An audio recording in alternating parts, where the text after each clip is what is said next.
Hello everybody, my name is Rocco, and today we're going to be going through the different autofocus modes of the Canon R6, which situations to use them in, and what they do. For your ease of use, I have left timestamps down in the description so you can go to whichever autofocus setting you want to learn about. The first autofocus type we're going to be talking about today is actually the type I'm using right now, which is eye autofocus. Eye autofocus is where the camera tracks your eye and keeps it in focus.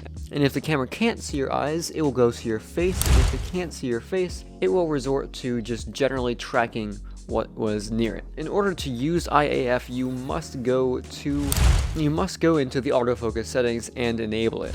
By default, the camera is set to have IAF disabled, and there's two different modes for animals and humans, and you can do no priority for that as well, but that's completely different.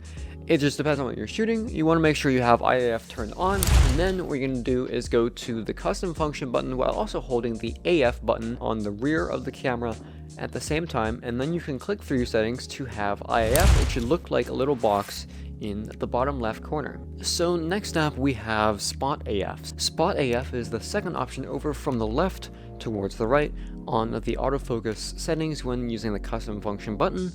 Basically, Spot AF, just you choose the area where you want the point to be. The camera is actually focusing in a very narrow area. It's similar to 1 AF, however the area is a bit thinner, so in case you're trying to get those fine focus on a certain object, this is what you kind of want to use it for.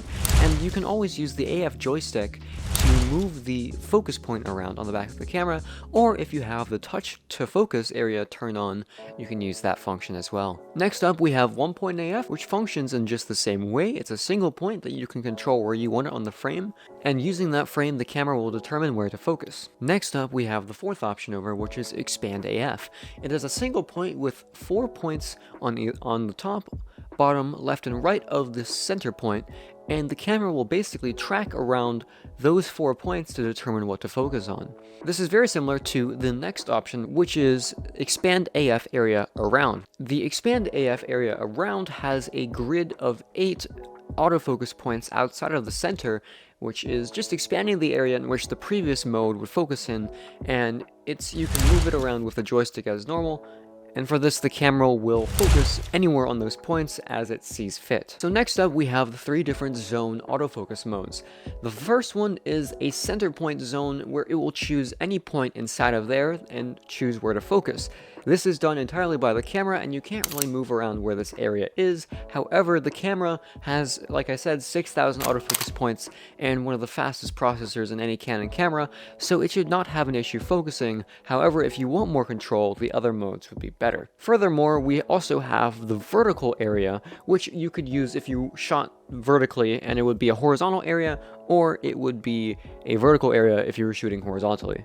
And the next up, we have the horizontal area, which is, on the flip side, a vertical area if you're shooting vertically, and a horizontal area if you're shooting horizontally.